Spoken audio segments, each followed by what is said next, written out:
கர்த்தருடைய பரிசுத்தமுள்ள நாமத்துக்கு ஸ்தோத்திரம். மீண்டுமாய் இன்னும் ஒரு விசை உங்கள் மத்தியிலே ஆண்டவருடைய வசனத்தை உங்களோடு சேர்ந்து தியானிக்க கடவுள் எனக்கு தந்த கிருபைக்காய் என் கர்த்தரை நான் ஸ்தோத்தரிக்கிறேன். அவர் தன்னுடைய வார்த்தையிலே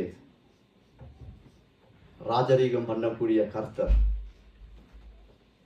அவருடைய வார்த்தைக்கு வல்லமை உண்டு. அவருடைய வார்த்தை இந்த உலகத்திலே எதையும் செய்யக்கூடும். காரணம், அவர் ஆரம்பத்திலே இருந்து முடிவு பரியந்தம், ஆதியாகமம் தொடக்கம் வெளிப்படுத்தல் வரைக்கும் கர்த்தர் பேசிக்கொண்டே இருக்கிறார். அவருடைய வார்த்தையை அனுப்பி கொண்டே இருக்கிறார். அதனால இந்த நாளிலும் ஆண்டவர் எங்களை நேசிக்கிறபடியால் இந்த இடத்துல நாங்கள் கூடி வந்திருக்கிறோம். அநேகருக்கு இல்லாத சலாக்கியம், கிருபை, தயவு, காருண்யம் எங்களை கர்த்தரிடத்திலே கூட்டி வந்திருக்கிறார். கர்த்தருடைய நாமம் மகிமை உண்டாவதாக. இந்த நாளிலும் நாங்கள் தியானத்துக்கு எடுத்துக்கொள்வோம். எபிரேயர் 5வது அதிகாரம் 12வது வசனம் 301வது பக்கம். காலத்தை பார்த்தால்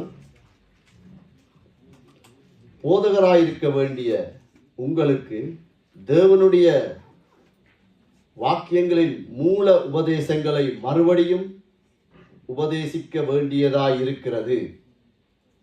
நீங்கள் பலமான ஆகாரத்தை அல்ல, பாலை உண்ணத்தக்கவர்களானீர். ஜெபித்திருந்தாலும் அப்படி எல்லாரும் நாங்கள் ஆண்டவர்கிட்ட கேட்போம், கர்த்தாவே இந்த நாளிலும் எங்களோடு பேசுங்கப்பா. இந்த இடத்துல மனுஷ ஞானம் ஒன்றுமே செயல்படாத படிக்கு நீங்கள் எனக்கு தந்த மனைவி பிள்ளைகளுக்கும், இந்த சபை மக்களுக்கும், வாலிப பிள்ளைகளுக்கும், இந்த இணையதளத்தில் இணைந்திருக்கிற ஒவ்வொருவரோடும் நீங்கள் எதை குறித்து நீங்கள் பேச விரும்புகிறீரோ அதையே பேச எங்களுக்கு உதவி செய்யும்படியாய் ஜெபிக்கிறோம். பரிசுத்த ஆவியானவர் இந்த இடத்திலே எங்களை நடத்தும்படியாய் ஜெபிக்கிறோம். எல்லா தடைகளையும் நீக்கி போடுங்க, பலவீனங்களை நீக்கி போடுங்க. இயேசு கிறிஸ்துவின் நாமத்தில் ஒப்பு கொடுத்து ஜெபிக்கிறேன் பிதாவே, ஆமென். கர்த்தர் நல்லவர். இந்த எபிரேயர் 5வது அதிகாரத்திலே 12வது வசனத்திலே ஒரே வசனத்துல ஒரு சில காரியங்களை பவுல் இந்த இடத்திலே காண்பிக்கிறார். காலத்தை பார்த்தால், ஒரு காலத்தை அந்த இடத்திலே அவர் எழுதி வைத்திருக்கிறார். 2வது போதகர், 3வது மூல உபதேசம். மூல உபதேசம் என்றால் என்ன?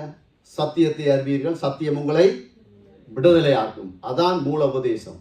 கர்த்தராகிய இயேசு கிறிஸ்துவின் இரத்தத்தினால கழுவப்பட்ட ஒவ்வொருவரும் மன்னிக்கப்பட்டவன். மனுஷர்கள் எங்களை நியாயம் தீர்க்கலாம், குற்றப்படுத்தலாம். ஆனால் பரலோகம் எங்களை பார்த்து, என்னையும் உங்களையும் பார்த்து சொல்லுது, நீ என்ற மகன், நீ என்ற மகள். அதான் மூல உபதேசம். கர்த்தர் அப்படிப்பட்ட நல்லொரு அப்பா. அதுக்கப்புறம் பார்த்தா கொஞ்சம் பலமான ஆகாரம் வேண்டாம், இறைச்சி, மீனை அப்படி நாங்கள் எடுத்துக்கொள்ளலாம்.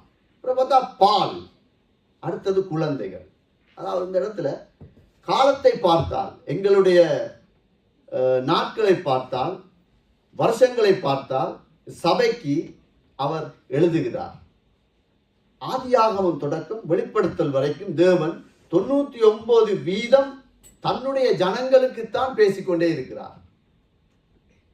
சபைக்கு வந்தால் சபை ஜனங்களுக்குத்தான் ஆண்டவர் பேசுவார்.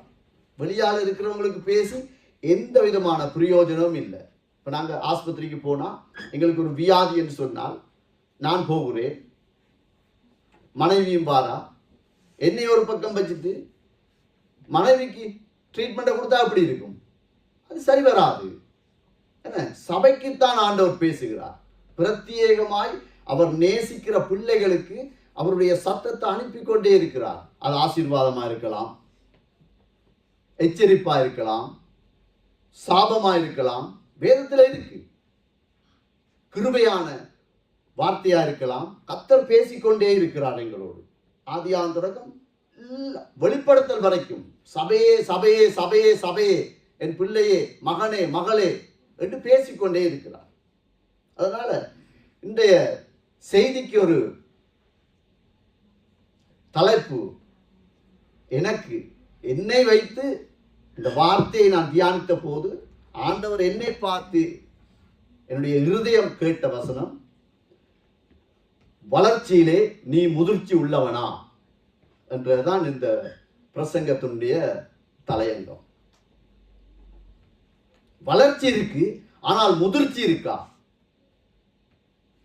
அதை இன்றைக்கு நாங்கள் தியானிக்க போகிறோம். பரிசுத்த ஆவியானவர் எங்களுக்கு உதவி செய்வாராக. சத்திய வசனம் ஒரு தடுப்பூசியை போன்றது. என்ன, சின்ன பிள்ளை அம்மா அப்பாவுக்கு தெரியும், பிள்ளை பிறந்தா ஊசி போடணும். போலியோக்கு ஒரு ஊசி இருக்கு, வைரஸுக்கு ஒரு ஊசி இருக்கு, இப்படிப்பட்ட ஒரு சில காரியங்கள் இருக்கு. அதனால வேத வாக்கியங்களை நாங்கள் எங்களுக்கு பிரயோஜனம் உள்ளதாய் எடுத்துக்கொள்ள வேண்டும்.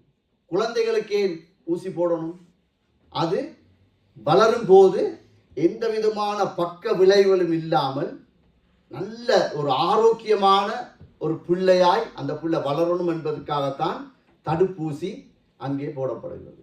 எங்கட அம்மம்மா, பாட்டி, தாத்தா, அம்மா, அப்பா ஊசியில அலட்சியமா இருப்போமா? இல்லை. உள்ள பிறந்தோனே கேட்பாங்க, எத்தனையாம் தேதி ஊசிக்கு வரணும், ஒரு கார்டு கொடுப்பாங்க. அந்த இத்தனையாம் தேதி இந்த ஊசி, இத்தனையாம் மாசம் இந்த ஊசி. ஏன்?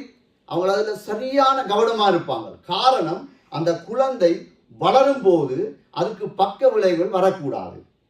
எந்த தாய் தகப்பனும் இந்த ஊசியின் மேலே அலட்சியமா இருக்க மாட்டாங்க, கருத்தா இருப்பாங்க. காரணம் என்னன்னா, அந்த புள்ளையோட வளர்ச்சி சரியா இருக்கணும்.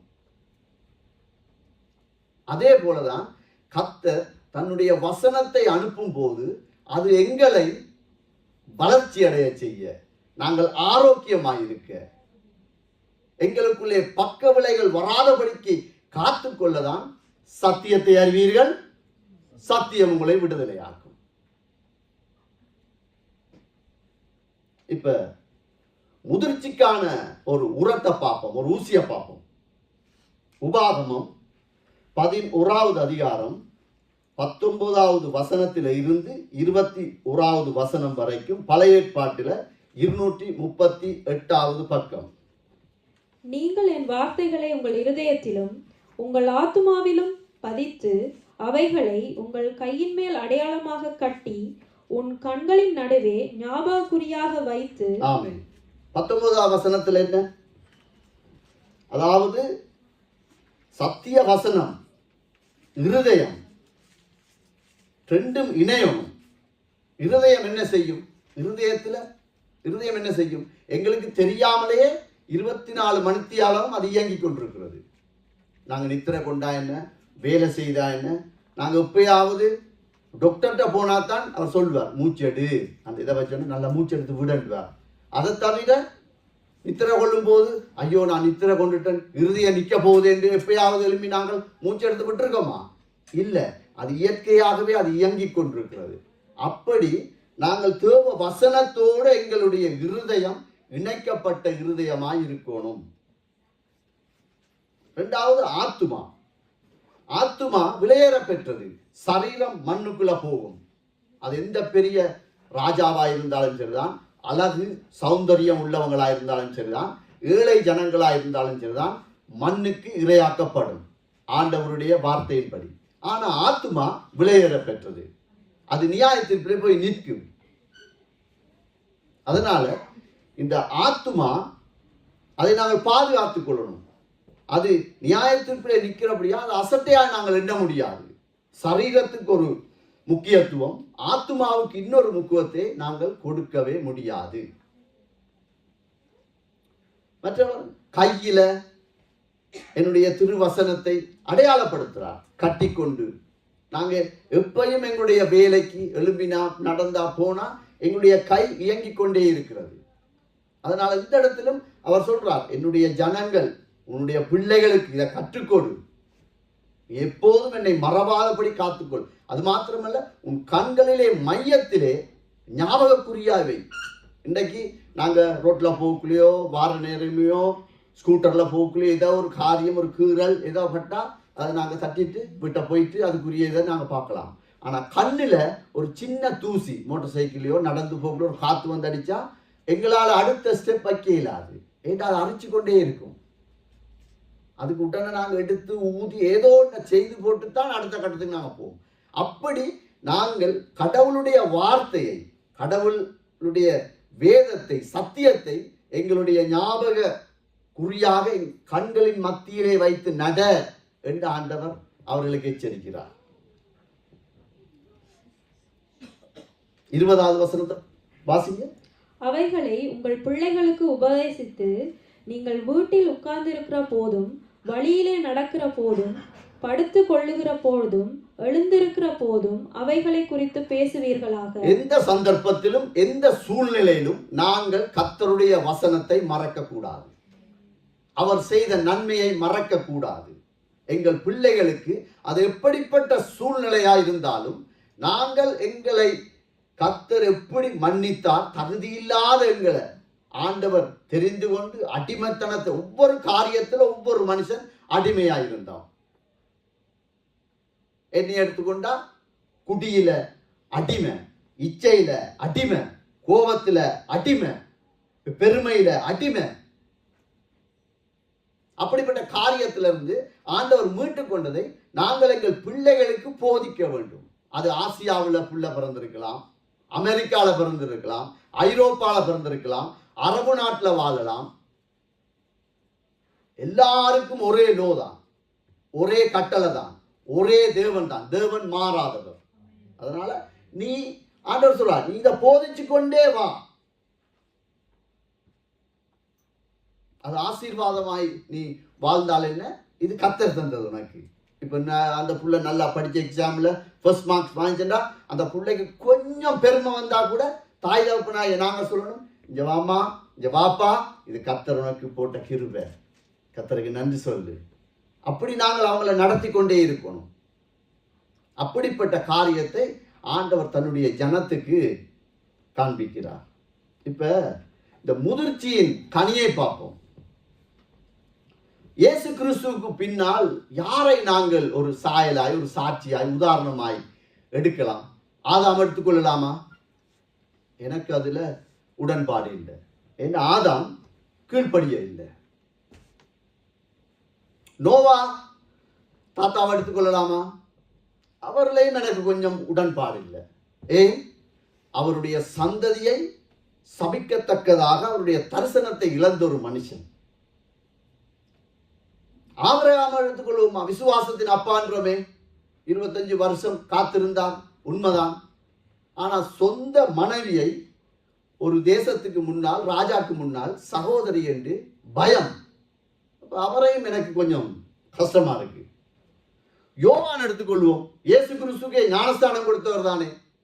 இயேசு கிறிஸ்துவை இவர்தான் தேவ ஆட்டுக்குட்டி என்று அறிவிச்ச ஒரு தீர்க்கதரிசி தானே. அவர் எடுப்போன்னு பார்த்தா அவர்களையும் சாட்டிஸ்ஃபை இல்லை. காரணம், அவர் ஜெயிலில் இருக்கும் போது அவருடைய சீசர்களை அவர் அனுப்புறார் இயேசு கிறிஸ்துவிடம். வருகிறவர் நீர்தானா, இல்லாட்டி இன்னொருவருக்கு நாங்க காத்திருக்கணுமா? அவருக்கும் விசுவாசம் இல்லை, நம்பிக்கை இல்லை. பேதுரு எடுத்துக்கொள்வோமே, சபை மேல் நீதாண்டாப்பா இந்த சபையை கட்டுவா, மறுதளிச்சு போட்டாரு. அவர்களையும் எனக்கு திருப்தி இல்லை, உடன்பாடு இல்லை என்றதை பார்க்கணும், திருப்தி இல்லை. தோமாவை பார்ப்போமே, இல்லை, விரலா விட்டு நீர் தானா என்று அவிசுவாசம். அப்ப யாரை பார்க்கலாம்டா? எடுத்து வாசிப்போம். ஆதியாகமம் 45வது அதிகாரம் 5வது வசனத்திலிருந்து 7வது வசனம் வரைக்கும், பழைய ஏற்பாட்டிலே 61வது பக்கம். என்னை இவ்விடத்தில் வரும்படி விற்று போட்டதினால் நீங்கள் சஞ்சலப்பட வேண்டாம், அது உங்களுக்கு விசனமாய் இருக்கவும் வேண்டாம். ஜீவ ரட்சனை செய்யும்படிக்கு தேவன் என்னை உங்களுக்கு முன்னே அனுப்பினார். ஆமென். இப்ப இந்த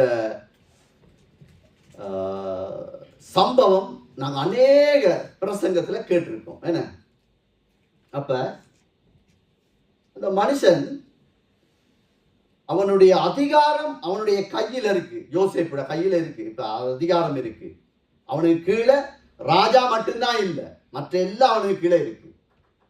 அப்படி இருக்கிறவன் அவனை ஒரு தீமைக்கு நேராய் கொண்டு போன, அவனுக்கு விரோதமாய் செயல்பட்ட தன்னுடைய உறவுகளுக்கு முன்னால் தன்னை தாழ்த்துகிறான். முதிர்ச்சி. நீங்க எனக்கு தீமை செய்த போதிலும் அவன் சொல்றான், அது உங்களுக்கு விசனமாயிருக்க வேண்டாம். அவங்களுக்கு நம்பிக்கையை விட்டுறான்.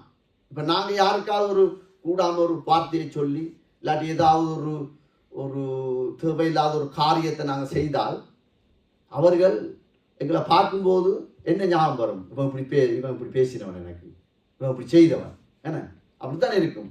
அதுவும் நாங்கள் சாதாரணமாக இருக்கும்போது விசா நேஷனாலிட்டி வீடு வாசல் எல்லாம் வந்தா இப்படி இருக்கும், மன்னிக்கவே மனம் வராது. இவன் ராஜா தான், இவனுக்கு கீழே இல்லை, மற்றபடி எல்லாம் இருக்கு. அவன் அவங்கள குற்றப்படுத்த இல்லை. அதான் முதிர்ச்சி அவன்கிட்ட. அதை விட அவன் இன்னொரு வார்த்தையை சொல்றான், உங்களை தேவனே அவருடைய நாமம் மகிமை பெறத்தான் உங்கள் மூலமாத்தான் என்னைய அனுப்பி வச்சாரு. உங்களுக்கு முதல் என்னை எந்த இடத்துக்கு அனுப்பி வச்சிருக்காரு. அவங்க பயந்து நடுங்கி, ஐயோ நாங்க இவனை இப்படியெல்லாம் பாடுபடுத்தணுமே என்ற ஒரு கேள்விக்குறியோட வரும்போது அவனை உற்சாகப்படுத்துகிறான். உங்கள் மூலியமாய் கர்த்தர் இந்த காரியத்தை எனக்கு செய்தார். 6வது வசனத்தை வாசிங்க.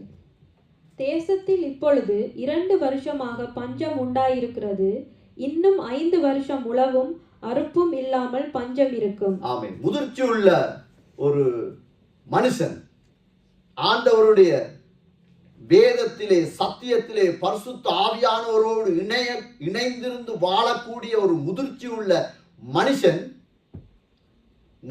இறந்த காலத்திலே நடந்த துரோகங்களை பேச மாட்டான்.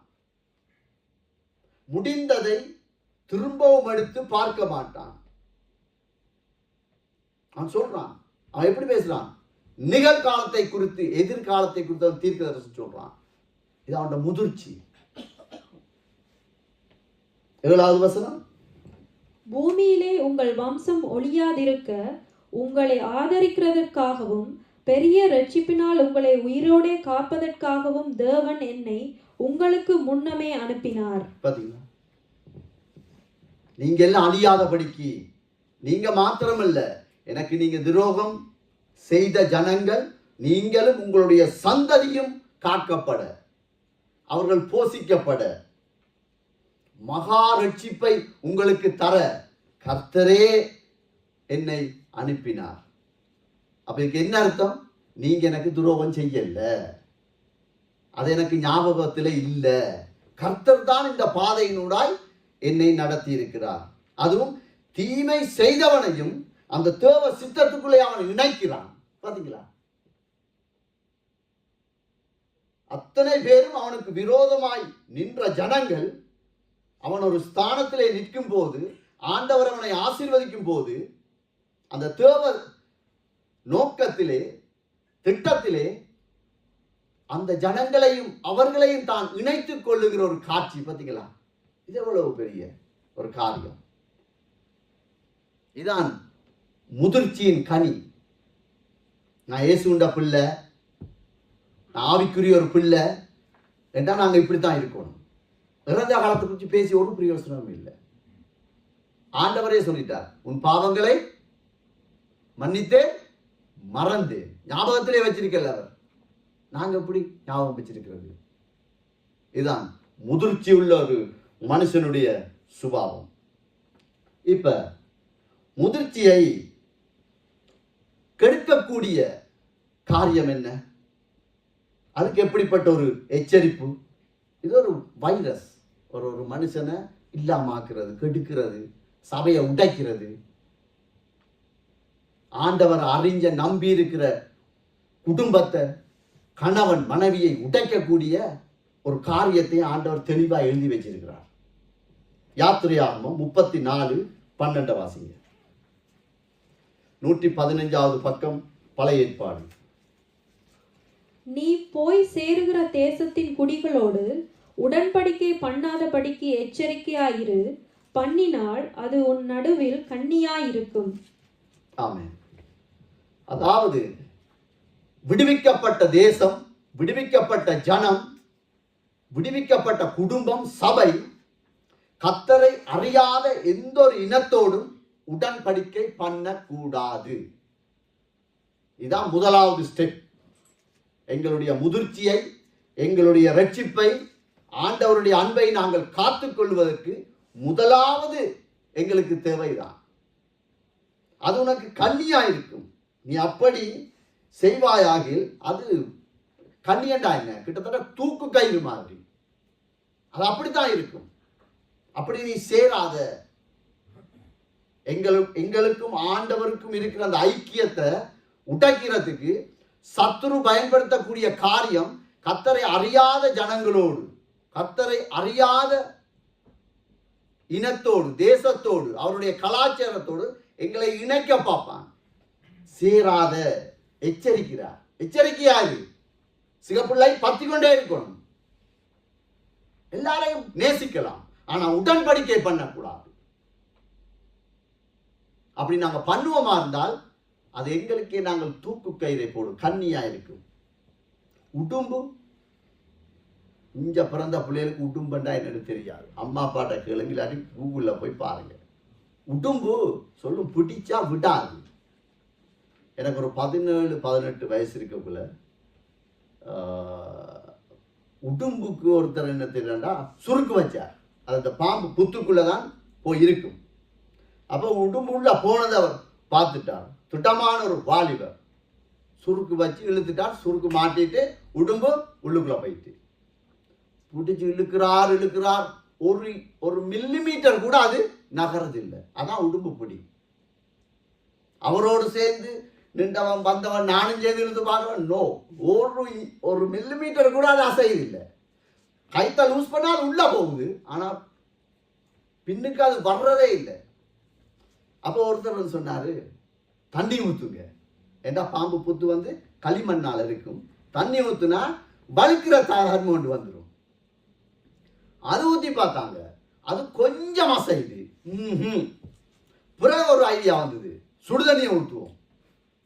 சுடுதண்ணியை பானையில கொதிக்க வச்சு மணித்தியால கணக்கில் ஊத்துன பிறகுதான் அந்த உடும்பு வெளியே வந்தது.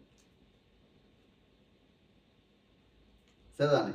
அப்ப நாங்க இப்படித்தான் இருந்தாலும் எங்களை எப்படியாவது எங்களோட ஊழியத்தை கெடுக்க, சாட்சியை இல்லாமாக்க, ஆண்டவருக்கும் எங்களுக்கும் இருக்கிற அந்த இணைப்பை எதையாவது ஒரு காரியத்தை இந்த அந்நிய நுகம் எங்களுக்குள் கொண்டு வரும். அதுதான் ஆண்டவர் சொன்னார், எச்சரிக்கையாயிரு, எச்சரிக்கையாயிரு, இல்லாட்டி ரொம்ப கஷ்டப்படும்.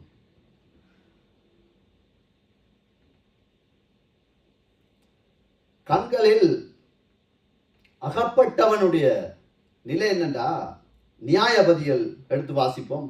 2வது அதிகாரம் 10வது வசனம் 11வது வசனம். அக்காலத்தில் இருந்த அந்த சந்ததியார் எல்லாரும் தங்கள் பிதாக்களுடன் சேர்க்கப்பட்ட பின்பு கர்த்தரையும் அவர் இஸ்ரவேலுக்காக செய்த கிரியையையும் அறியாத வேறொரு சந்ததி அவர்களுக்கு பின். இதனுடைய விளைவு என்ன? அந்த கொஞ்சம் கொஞ்சமா எங்களுக்கும் ஆண்டவருக்கும் இருக்கிற அந்த இணைப்பு, அந்த பிடிப்பு, அந்த விசுவாசம், அந்த நம்பிக்கை தாய் தகப்பனையாக நாங்க இழக்கும் போது நாங்க மறைச்சிருவோம். கர்த்தரை அறியாத ஒரு ஜாதி சந்ததியார் எல்லாரும் தங்கள் பிதாக்களுடன் சேர்க்கப்பட்ட பின்பு கர்த்தரை இஸ்ரவேல் செய்த கிரியையை அறியாத வேறொரு சந்ததி அது வந்துடும். அது மிச்சம் ஆபத்து. அதுக்காகத்தான் நாங்க கடவுளோடு இருக்கிற இணைப்பு, அந்த முதிர்ச்சியை நாங்க காத்துக்கொள்ளணும். எப்படியும் பழக்கலாம் பிரதர், அது ஐரோப்பால கொஞ்சம் விட்டு கொடுக்கத்தான் வேணும். சபையில வாலிப பிள்ளைகளுக்கு இப்படி பேசினா வராது. அந்த இடத்துக்கு சத்தியம் எங்களுக்கு இடம் கொடுக்கவில்லை. யாரா இருந்தாலும் சரிதான், சத்தியம் சத்தியம்தான். நாங்கள் அப்படி வழிவிலகி போவானால் எங்களுடைய பிள்ளைகள் கர்த்தரை அறியாத ஒரு சந்ததியாய் வந்துடும். அது மிகவும் ஒரு ஆபத்து. 11வது வசனத்தை வாசிங்க. அப்பொழுது இஸ்ரவேல் புத்திரர் கர்த்தரின் பார்வைக்கு பொல்லாப்பானதை செய்து பாகால்களை சேவித்து. இதனுடைய விளைவு என்ன? சிருஷ்டிகரை மறந்து சிருஷ்டிப்புக்கு பின்னால ஓடுவாங்க. ஆண்டவரை மறந்துடுவாங்க. ஆண்டவர் உருவாக்கினவைகளை இன்றைக்கு இதைத்தான் ஆராதிக்கணும், இப்படித்தான் நடக்கணும். அந்த முற்பிதாக்கள் செய்த தவறு எங்களை தான் எச்சரிக்கிறார். இன்றைக்கு நாங்க எத்தனையோ சந்ததிக்கு பின்னால் தான் இயேசுவை ஏற்றுக்கொண்டோம். ஆண்டவர் இன்றைக்கும் எங்களை கைத்த கட்டி தான் வச்சிருக்காரு. எப்படியாவது இந்த மந்தைக்குள்ள நில்லு நில்லு நில்லு, மேய்ப்பன் இல்லாத ஆட்டை போல நீ போயிடாத, போனா கள்ள ஓநாய்கள் வந்து உங்களை வேறறுத்து விடும் என்று எப்படியாவது அவர் போராடி கொண்டே இருக்கிறார். இன்றைக்கும் இயேசு கிறிஸ்துவின் ரத்தம் பரலோகத்தில் எனக்காக உங்களுக்காக அவருடைய ரத்தம் பரிந்து பேசுகிறபடியால் தான் இந்த இடத்துல நாங்கள் இருக்கிறோம். அதான் உண்மை, எங்களுடைய பலன் அல்ல. அப்ப இந்த கிருபையை நாங்கள் இழப்போமானால் கர்த்தரை அறியாத ஒரு வேறொரு சந்ததியை நாங்கள் உருவாக்கி விட்டு போயிடுவோம். அது எவ்வளவு ஒரு பாரதூரமான ஒரு விஷயம். யோசிச்சு பாருங்க. பாகால்களை, இப்ப நான் அப்பா இருக்கேன், என் பிள்ளைக்கு பிள்ளை பிறக்குது. அந்த புள்ள என்னைய தாத்தாண்டாம இன்னொரு மனுஷனை போய் தாத்தாண்டா அப்படி இருக்கும். அசிங்கம் என்ன? நல்லா இருக்காது, கேட்கவே நல்லா இருக்காது. இதைத்தான் இப்படிப்பட்ட ஒரு சந்ததியை நாங்கள் உருவாக்கிட்டு போயிருவோம். ஆண்டவர் எச்சரிக்கிறார், நாங்கள் கவனமா இருக்கணும். இன்னொரு மனுஷனை பார்ப்போம். 1 சாமுவேல் 2வது அதிகாரம் 12வது வசனம், 17வது வசனம், 22வது வசனம். ஒவ்வொன்றா வாசிங்க.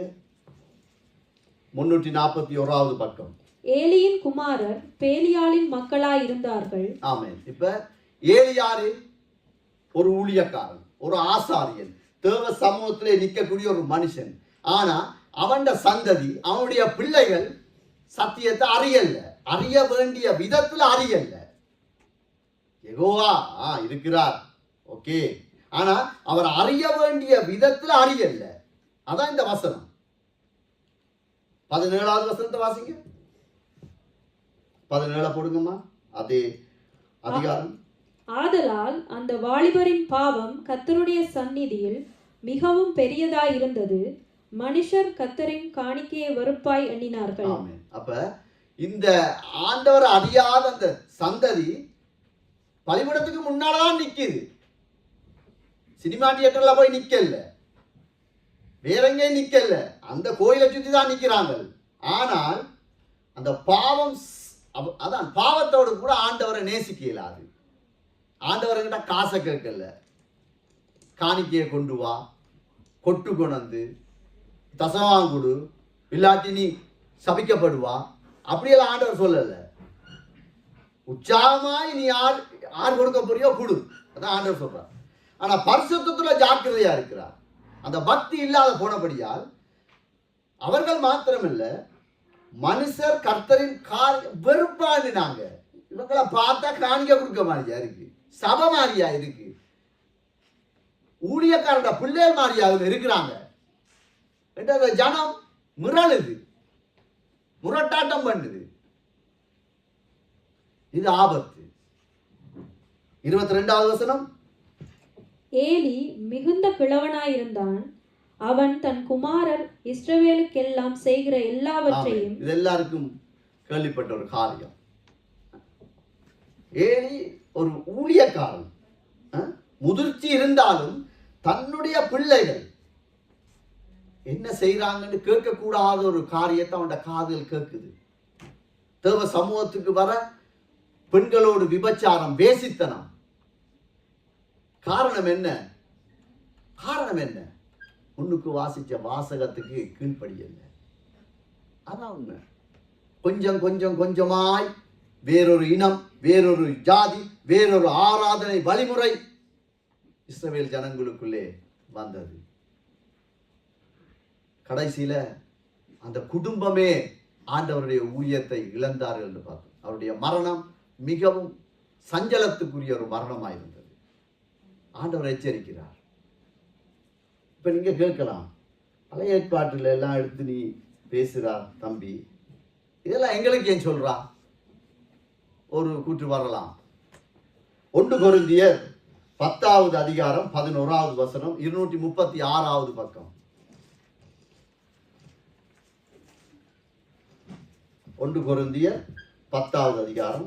இவைகள் எல்லாம் திருஸ்தாந்தங்களாக அவர்களுக்கு சம்பவித்தது. யாருக்கு? பழைய ஏற்பாட்டில் இருந்தது. இப்ப நாங்க என்னடா பழைய ஏற்பாடு தேவையில்லை, புதிய ஏற்பாடு காணும் என்ற ஒரு உபதேசமும் இருக்கு. நாங்க இயேசு கிறிஸ்துவத்தானே என்ன, பழைய ஏற்பாட்டில் இயேசு கிறிஸ்து கல்வாரியில மறிக்கல, அதனால அது வேண்டாம் என்று ஒரு போதனை இருக்கு.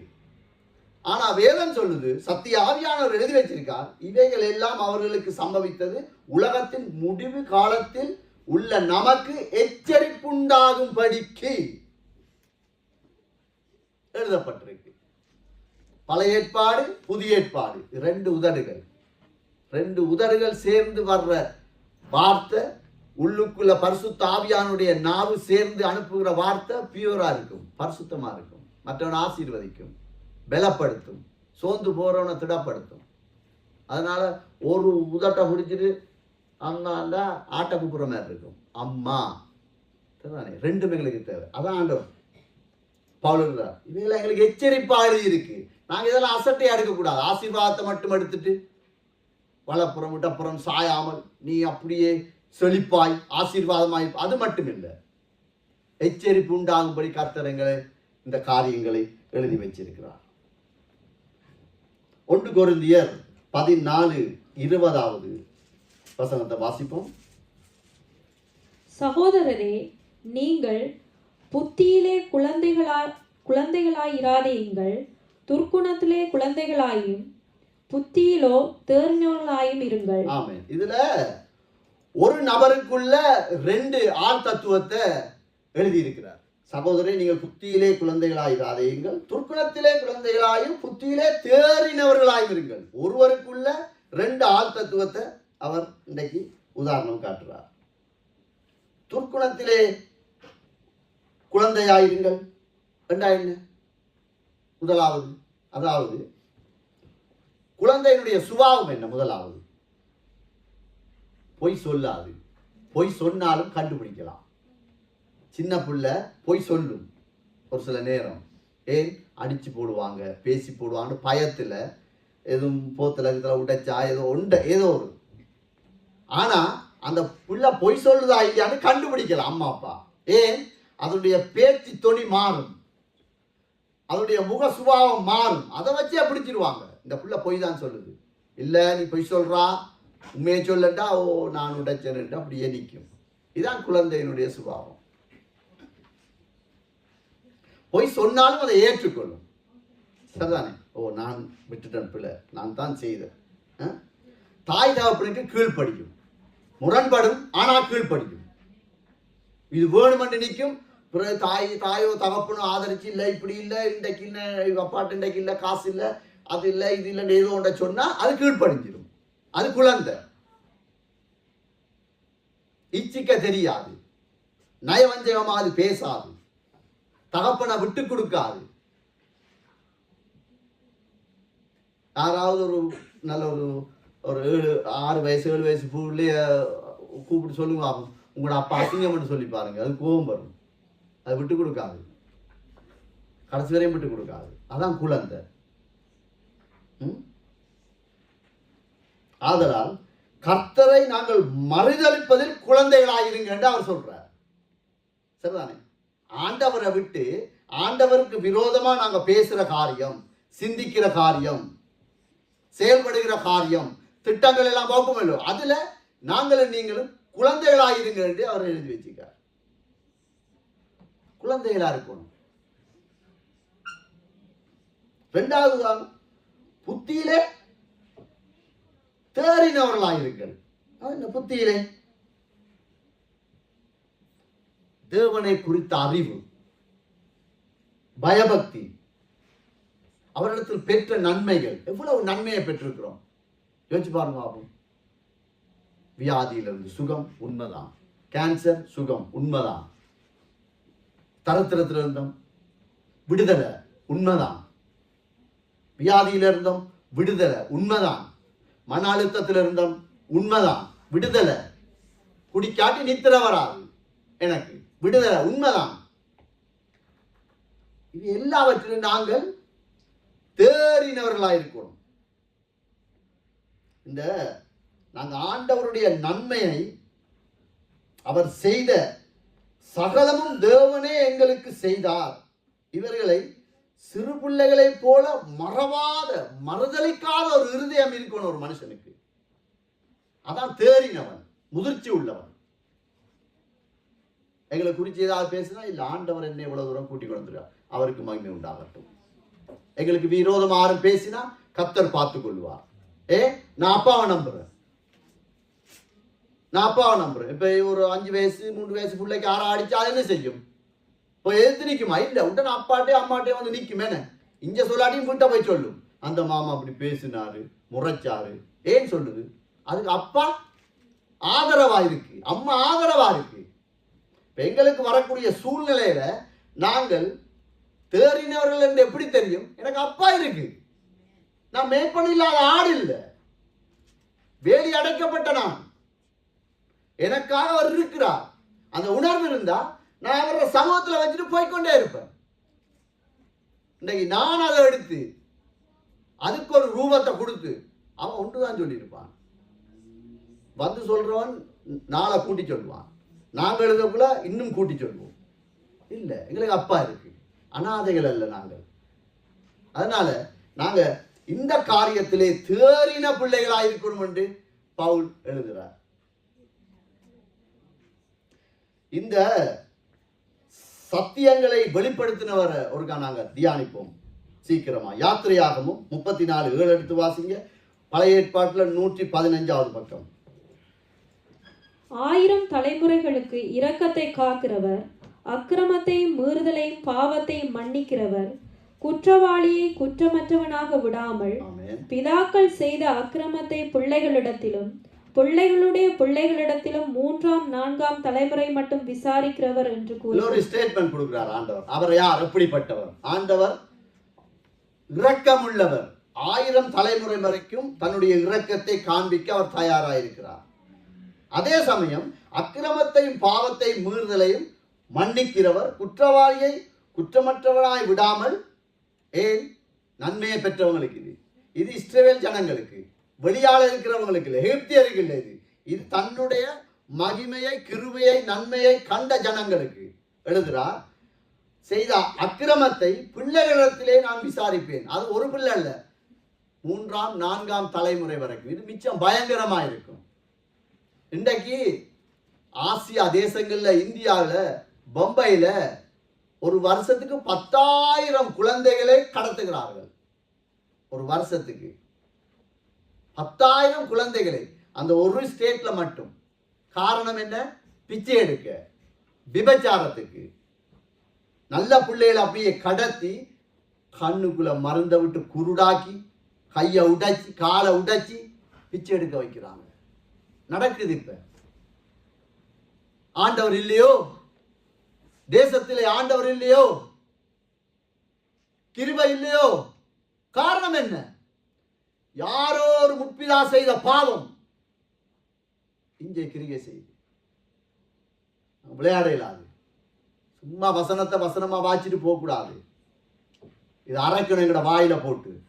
நான் விடுற பிள்ளை, என்ற பிள்ளைய ஒருவேளை அது ஆண்டவர் அறிஞ்சிட்டா கொஞ்சம் பாதுகாப்பா இருக்கும். ஆனா அதனுடைய சந்ததி. அரபு தேசத்துல ஒரு நல்ல ஒரு கோடீஸ்வரனை இன்டர்வியூ எடுத்தாங்க. நீ இந்த நிலையில இருக்காப்பா, எப்படி இந்த நிலைக்கு வந்தா? உங்க தாத்தா எப்படி? எங்களோட தாத்தா ஒட்டகம் மேய்ச்சவர், பாலைவனத்துல வேலைக்காரனா இருந்தவர். அவர் கஷ்டப்பட்டு எங்க அப்பாவுக்கு கொஞ்சம் ஒட்டகத்தை சேர்த்துட்டு அவர் போய் சேர்ந்துட்டாரு. அப்ப அப்பா என்ன செய்தாரு? அவரும் கஷ்டப்பட்டு உழைச்சி, நல்லா உழைச்சி கஷ்டப்பட்டு கொஞ்சம் கொஞ்சமா முன்னுக்கு வந்து பிசினஸ் எல்லாம் உருவாக்கி அவர் விட்டாரு. அவரும் போய் சேர்ந்துட்டாரு.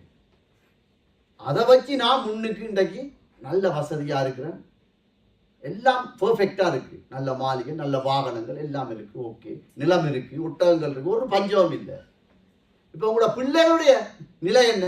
அவங்க நல்ல வாகனம் ஓடுறாங்க, உலகத்திலே இருக்கக்கூடிய பெஸ்ட் வாகனம் எல்லாம் இருக்கு எங்கட வீட்டை, நல்லா ஓடுறாங்க, ஹோட்டல் வெளியே போய் சாப்பிடுறாங்க, உடுக்குறாங்க, எல்லாம் செய்யறாங்க.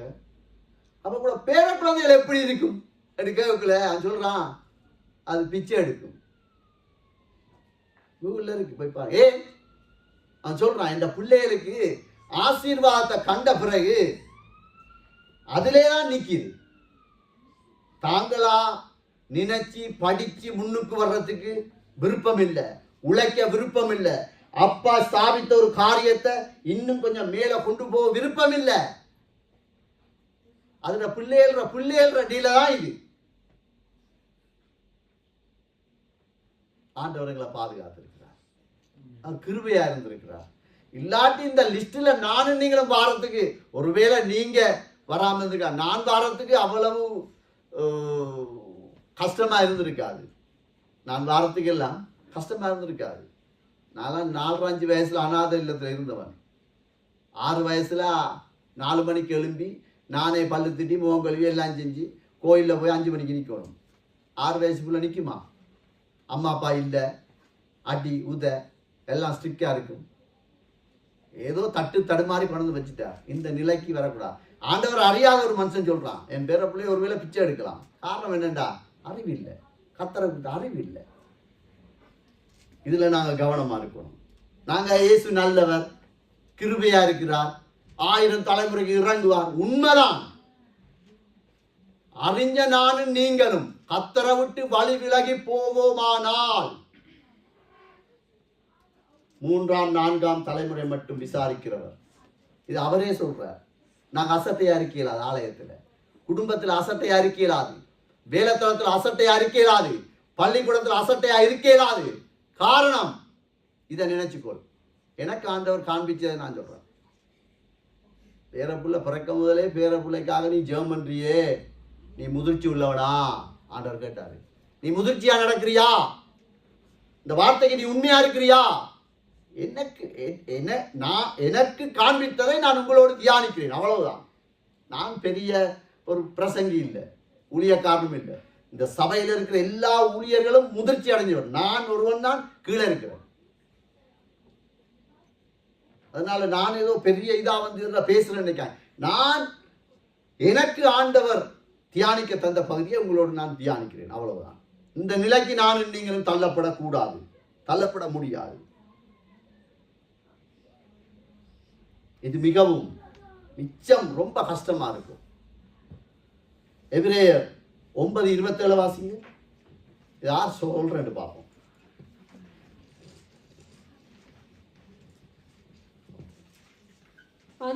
அன்றியும் ஒரே தரம் மரிப்பதும். இந்த வார்த்தை எனக்கு அப்படி பளிச்சென ஞாபகம் இருக்கு. காரணம் என்னன்னா, இந்த இடத்துல ஒரு சகோதரன் இந்த வார்த்தையை வச்சு ஒரு பிரசங்கம் கொடுத்தவர். அப்படியே எனக்கு இன்னும் ஞாபகம் இருக்கு. அன்றியும் ஒரே தரம் மரிப்பதும் பின்பு நியாயத்தில் படைவதும் மனுஷனுக்கு நியமிக்கப்பட்டிருக்கிறது. ஒரு வாழ்க்கை தான், ஒரே ஒரு வாழ்க்கை தான். ஆனா பல தடவை மனம் திரும்ப கர்த்தர் கிருபை செய்தார். எங்களை மறக்க தெரியாத நல்ல ஒரு அப்பா. சரியா? எங்களை மறக்க தெரியல அவருக்கு. அதனால்தான் இவ்வளவு போராடுகிறார் எங்களோடு. இல்லாட்டி அவருக்கு ஆட்கள் இல்லையா? சபை இல்லையா? ஜனங்கள் இல்லையா? யோசிச்சு பாருங்க. ஆகும் இன்றைக்கு எத்தனையோ இளம் வாலிப பிள்ளைகளை சொந்த தாய் தகப்பன் கொண்ட விபச்சாருக்கு விற்கிறாங்க. 50,000, 25,000, 1 லட்சம், 2 லட்சம். ஏன் அந்த தாய் தகப்பனுடைய வயிற்றிலே நாங்கள் பிறக்க இல்லை? ஏன் ஆண்டவர்களை விட இல்லை? ஒரே ஒரு வாழ்க்கை தான். வாலிப பிள்ளையா, அம்மா அப்பா நான் எங்களுக்கு, எனக்கு உங்களுக்கு ஒரே ஒரு ஒன் லைஃப். ஆனா பல தடவை நாங்கள் மனம் திரும்புவதற்கு கர்த்தர் காத்திருக்கிறார், வாய்ப்பு தந்து கொண்டே இருக்கிறார். அதான் அவரோட பெஸ்ட். அவருக்கு எங்களை அவருக்கு மறக்க தெரியல. 99 ஆட்டை அப்படியே பேசாம வச்சுட்டு இருந்திருக்கலாம். அவர் இல்ல, தொலைந்து போன ஒரு ஆட்டை தேடி வந்தார். கைவிடப்பட்ட ஒரு ஆடு, மறுதளிக்கப்பட்ட ஒரு ஆடு, நிராகரிக்கப்பட்ட ஒரு ஆடு. தாய் தகப்பன் உறவுகள் மனிதர்கள் நண்பர்கள் கூட படித்தவன் எல்லாராலும் கைவிடப்பட்ட மறக்கப்பட்ட ஒரு ஆட்டை கர்த்தர் தேடி வந்தார். அவருக்கு மறக்க தெரியல. நாங்க இதெல்லாம் நினைக்கிறது இல்லை. அசட்ட இப்ப ஐரோப்பால வந்துட்டோம். அப்பாவுக்கு நேஷனாலிட்டி, எங்களுக்கு நேஷனாலிட்டி தானே. படிச்சா படிப்போம், இல்லாட்டி விடுவோம். தாயில அப்படியே சொல்ல கேட்கிற இல்ல. தம்பி தங்கச்சி ஒரு வாழ்க்கை தான். அடுத்த நிமிஷம் என்ன நடக்கும்னு உங்களுக்கும் தெரியாது, எனக்கும் தெரியாது. கர்த்தர் தந்த கிருபையான அந்த நாட்களை நேரங்களை நாங்கள் பயன்படுத்தாவிட்டால் அது மிகவும் கசப்புள்ள வாழ்க்கையாக போய்விடும். மிகவும் கசப்புள்ள வாழ்க்கை. மனம் திரும்புதலுக்கு ஏற்ற முதிர்ச்சி நமக்குள்ள உண்டாகும். தேவ கிருபை எங்களுக்கு அது உதவி செய்யும். ஆண்டவர் சொல்ற என்னட்டப்பா, ஒரு அண்ணனோட நான் பேசிக்கொண்டிருக்க சொன்னார், இயேசுவுக்காய் நான் எதையும் இழப்பேன். இயேசுவுக்காய் நான் எதையும் இழப்பேன், ஆனா எதற்காக நான் இயேசு இழக்க மாட்டேன். அப்படியே அந்த ஆணி அடிச்ச மாதிரி இருந்தது அந்த வசனம். அதை நான் போய் அப்படியே நான் தியானிச்ச விட்ட போய் இதுவரைக்கும் இப்படிப்பட்ட ஒரு வசனத்தை நான் கேட்கவே இல்லை. இயேசுவுக்காய் நான் என்னத்தை இழப்பேன், ஆனா இயேசுவுக்காய் சத்தியத்துக்காய் நான் எதையும் இழக்க மாட்டேன். இப்படிப்பட்ட வாழுகிற ஒரு மனுஷன் முதிர்ச்சி உள்ளவன். அந்த குடும்பம் முதிர்ச்சி உள்ள குடும்பம். இந்த நிலைக்கு நானும் நீங்களும் வரணும். ஒரே பாலை போட்டு குடிச்சு கொண்டிருக்கோம். பாலை குடிச்சு குடிச்சு கொண்டே இருந்தா சபை கூடுதலா விட்டு விடாதா, விட்டு விடாத. ஏன் மனைவியை நாங்க நேசிக்கிறோம், உழைக்கிறோம். ஏன் யாருக்காக உழைக்கிறோம்? பிள்ளைகளுக்கு பிறகு பேர பிள்ளைகள். வீட்டை வாங்குறோம். யாருக்கு வாங்குறோம்? 55 வயசுல வீடு வாங்குறாங்க. என்னத்துக்கு வாங்குறோம்? 60 வயசுல வீடு வாங்குறோம். என்னத்துக்கு வாங்குறோம்? 60 வயசுல வாங்கி வீட்டு அந்த காசை கட்டி முடிக்க ஏதாதுன்னு தெரிஞ்சு கொண்டு வாங்குறோம். ஏன் வாங்குறோம்? பிள்ளைகளுக்காக, சந்ததிக்காக. நாங்க சும்மா விட்டுட்டு போகக்கூடாது. நாங்க விட்டுட்டு போக வேண்டிய அது இல்லை, இதைத்தான் விட்டுட்டு போகணும். அதனால நாங்க இந்த விஷயத்துல நாங்கள் மிச்சம் கவனமாயிருக்கணும். பாவங்களை அறிக்கையிட்டு மனம் திரும்புகிறவன் மன்னிக்கப்படுவான். கர்த்தருடைய வார்த்தை நிந்த அது அகந்தையா இருக்கு, அது கேட்க முடியாம இருக்கேன்டா, அவ்வளவுதான். சரிதானே? நான் உங்களோட நம்பிக்கைய விசுவாசத்தை உலுக்கி அப்படியே கெடுக்கிறதுக்கு நான் இந்த இடத்துல என்னை ஆண்டவர் நிப்பாட்டல்ல. சரியா? எப்பேற்பட்ட நிலையிலும் இன்றைக்கு கூட ஆண்டவர் சொல்றார், திரும்பு, என் பக்கம் திரும்பு. நீ முதிர்ச்சி உள்ளவனாயிரு. உன் குடும்பத்துல முதிர்ச்சி உள்ள முடிவுகளை எடுக்கணும்.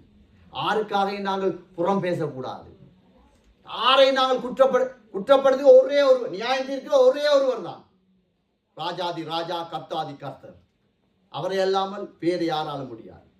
அதனால நாங்க இந்த காரியங்கள் மிச்சம் கவனமா இருக்கணும். தாய் தகப்பனாகிய நாங்கள் பிள்ளைகளுக்கு முன்மாதிரியா இருக்கணும். கோவப்பட்டு நாங்க எதை பேசுறோமோ அந்த பிள்ளை அப்படியே பேசும். சின்ன பிள்ளையா இருந்தாலும் சரிதான், பெரிய பிள்ளையா இருந்தா. இப்ப நான் பியர் குடிக்கிறேன்னு வச்சுக்கொள்வோம். மார்க்கஸ் வாராரு இரவு 9, 10, 11 மணிக்கு வரக்குள்ள, என்ன எங்க போயிட்டு வாரா இந்த நேரத்துல? பாட்டியா போட்டினீண்டா அவன் என்ன கேட்பான்? ஒரு நாளைக்கு சும்மா இருப்பான், 2ஆம் நாள் பேசாம போவான், 3ஆவது அம்மாட போய் ஈஸ்வரையை குடிக்கிறார் வீட்டுக்குள்ள வச்சு. வருமா இல்லையா? வரும். நாங்க முன்மாதிரியாது. நாங்க மற்றவனை பற்றி புறம் பேசக்கூடாது. இவ்வளவுக்கு நாங்கள் ஆண்டவருடைய வார்த்தையை, அவருடைய சுபாவத்தை பிள்ளைகளுக்கு மேல் கடத்த முடியுமோ கடத்திடணும். ஏண்டா வாழ்ற வாழ்க்கை ஒரு வாழ்க்கை. நியாய தீர்ப்புல நிற்போம். அந்த நேரம் அழுது புலம்பிக் கொண்டிருக்கிறால பிரயோஜனமே இல்லை. சரிதானே? இந்த உலகத்திலே கொடுமை என்ன தெரியுமா? எங்களை நம்பி தந்த பிள்ளைகளை, சந்ததிகளை நாங்கள் சத்துருவின் கையிலே ஒப்பு கொடுத்துட்டு போறதுதான் கொடுமை. வேண்டாம். இன்றைக்கு நாங்கள் ஒப்பு கொடுப்போம். நாங்கள் ஆண்டவர்கிட்ட கேட்போம். வாலிப பிள்ளைதான் நீங்க கேளுங்க. ஒரு ஸ்கூல் வழிய போற இடம், வேலை செய்யற இடம், அம்மா அப்பாட சில நேரம் உங்களுக்கு கடுமையாத்தான் இருக்கு. இந்த நேரம் கத்தி கொண்டு இருக்கானு இவன் ஒரே இப்படி சொல்லி ஆண்டவர் எச்சரிக்கிறார். அந்த அரபு தேசத்துல அவன் சொன்ன மாதிரி உங்களோட பிள்ளைகள் பிச்சை எடுக்கணும்டா உங்களோட இஷ்டத்துக்கு போங்க. வேதம் அப்படித்தான் சொல்லுது. சரியா? சத்தியத்தின்படி நீ வாழ்ந்தா நீ ஆசீர்வதிக்கப்படுவா. சத்தியத்துக்கு முரண்பட்டு நின்றா நீ சபிக்கப்படுவா. ஆண்டவர் தெளிவா எழுதி வச்சிருக்கார். சரியா? ஆனா எங்களுக்கு அநேக சான்சஸ் வச்சிருக்கார். வாசல்களை திறந்து கொண்டே இருக்கிறார். வாசப்படி கதவை தட்டி கொண்டே இருக்கிறார். இன்றைக்கு என்னை உள்ள விடு, நான் வாரேன் உனக்குள்ள. உன்னால முடியாதா இந்த பாவத்தை மேற்கொள்ள, சுபாவத்தை மேற்கொள்ள முடியாதா? நான் வாரேன், என்னை உள்ள விடு. சகல சத்தியத்துக்குள்ளும் வழி நடத்துகிற பரிசுத்த ஆவியானவரை நாங்கள் உள்ள விட்டால் கர்த்தர் நிச்சயமா எங்களை நன்மையாய் நடத்துவார். அவரால் முடியும். அவர் யாரையும் நிராகரிக்க மாட்டார். நான் அப்போ சொன்ன மாதிரி ஒரு வாழ்க்கை எங்களை மறக்க தெரியாத நல்ல ஒரு அப்பா, தி பெஸ்ட். அதனால நாங்களே ஒப்பு கொடுப்போம். சரிதானே? இயேசுவுக்காக எதையும் நாங்கள் இழக்கணும். என்னவா இருந்தாலும் சத்தியத்துக்காக நாங்கள் இழக்கக்கூடிய நிலைக்கு ஆண்டவர்கிட்ட நாங்கள் கேட்போம். கஷ்டம், ரொம்ப கஷ்டம். இது எங்களுடைய பலத்தால முடியாது, எங்களுடைய விசுவாசத்தால முடியாது. எத்தனையோ தீர்மானங்களை நானே எடுத்திருக்கிறேன். எத்தனையோ தீர்மானங்கள் நிக்க முடியல. ஒரு நாள் 2 நாள், அடுத்த நாள் கீழே விழுந்துருவோம். நீ அம்மா அப்பா மற்றவங்களை குற்றப்படுத்தினா பிள்ளைகள் குற்றப்படுத்தும். சந்தேகப்படாத. கர்த்தர் உனக்கு சகாயரா இருக்கணும் என்றா நீ குழந்தையாயி. வாலிப பிள்ளை, சரிதானே? 25 வயசு என்ற மார்க்கஸுக்கு 21 வயசு 22 வயசு. அது என்னோட எழுத்துலண்டா நான் கொஞ்சம் தான் பார்ப்பேன். ஏன்? அவனுக்கு சத்தியம் தெரியும். நான் சொல்லிடுவேன், தம்பி. அவன் சொல்லுவான், யா செல்பானா எல்லாம் செய்யலாம் தானே. ஓகே, அவனும் செய்யலாம். நாங்கள் போலீஸ் வரும், அவரை விட வெளியேண்டுவான், ஒன்றும் செய்யலாது. அவனுக்கு நான் ஒன்றே ஒன்று தான் சொல்லுவேன், நாசமா போறதுக்கு ஒரு வழி இருக்கு, நல்லா வர்றதுக்கு ஒரு வழி இருக்கு. ஆனா குழந்தை என்ன செய்யும்? அப்பாட காலை கட்டி பிடிச்சி அடிச்சு பாருங்க, திருப்பி வந்து நிற்கும். அதான் நாங்கள் குழந்தைகளா இருப்போம். ஆண்டவர்கிட்ட கேட்போம், ஆவியானவரே நான் உங்க பிள்ளையா இருக்க ஆசைப்படுறேன், எனக்கு உதவி செய்யுங்க. அது எப்பேற்பட்ட நிலையா இருந்தாலும் சரிதான், எப்பேற்பட்ட காரியமா இருந்தாலும் சரிதான். நம்மை கைவிட தெரியாத நல்ல ஒரு தேவன். ஒப்பு கொடுப்போமா? நல்ல ஒரு அப்பாவை நாங்க ஒப்பு கொடுத்து நாங்க ஜெபம் பண்ணுவோம். பரிசுத்தமுள்ள தகப்பனே, இந்த நாளிலும் ஆண்டவரே ஒரு வார்த்தைக்காய்மை நன்றியோடு ஸ்தோத்தரிக்கிறோம். இந்த இடத்துல நீங்க பேசி இருக்கிறீங்க, என்னை எச்சரித்திருக்கிறீங்க, சபைக்கு பேசி இருக்கிறீங்க. ஆண்டவரே, நாங்கள் குழந்தைகளாய் இருக்க எங்களுக்கு உதவி செய்யுங்க. பாவத்துக்கு எதிர்த்து நிற்க புருஷராய் இருக்கணும் ஆண்டவரே. சத்தியத்துக்கு விரோதமாய் வருகிற காரியத்துக்கு நாங்கள் ஆண்டவரை எதிர்த்து நிற்க நாங்கள் புருஷராய் வளர்ந்தவர்களாய் இருக்க எங்களுக்கு உதவி செய்யுங்க. உங்களுக்கு கீழ்ப்படிய குழந்தைகளை போல எங்களை மாற்றுக்கப்பா. எங்களுக்கு உதவி செய்யுங்க தகப்பனே. எல்லா மகிமையும் கனத்தை உங்களுக்கே செலுத்துகிறோம். இயேசு கிறிஸ்துவின் நாமத்தில் ஜெபிக்கிறோம் பிதாவே. எல்லா கனமும் மகிமையும் உங்களுக்கே செலுத்துகிறோம். ஆமென்.